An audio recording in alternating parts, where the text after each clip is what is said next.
চাকরি যাওয়ার পর সংযুক্তার চোখে মুখে আর লজ্জা নেই, আছে শুধু প্রতিশোধের আগুন।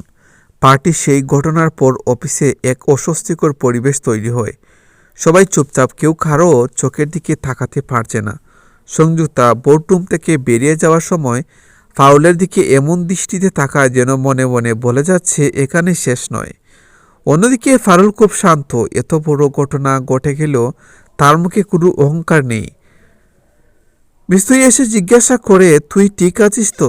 ফারুল হালকা হেসে বলে, সত্য সাথে থাকলে ভয় পাওয়ার কিছু থাকে না, কিন্তু বিপদ যে এখানেই শেষ নয় সেটা বোঝা যায় একটু পরেই। সংযুক্তা অফিসারের আগেই ফোন করে শিরিনকে রাগে কাঁপতে কাঁপতে বলে, ফারুল আমাকে শেষ করেছে, এবার আমি ওকে শেষ করব, এমনভাবে শেষ করব যাতে কেউ ওর পাশে দাঁড়াতে না পারে।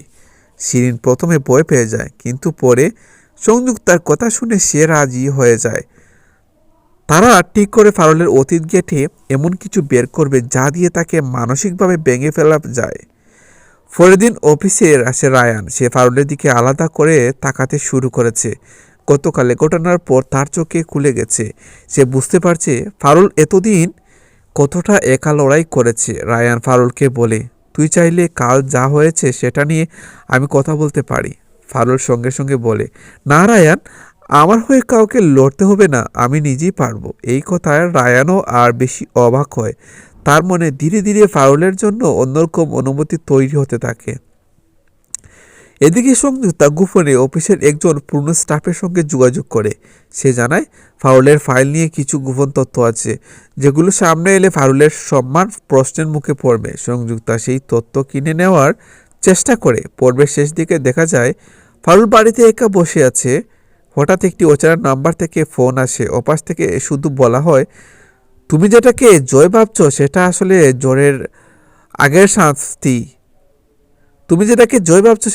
জ্বরের আগের শান্তি। ফোন কেটে যায়।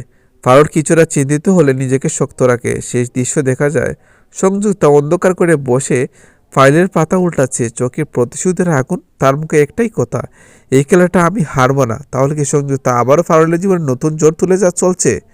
রায়ান কি এবার ফারুলের পাশে দাঁড়াবে, নাকি অতীতের কোনো গোপন সত্য বলে দেবে পুরো গল্প? সব জানতে চোখ রাখুন পরিণীতার আগামী পর্বে।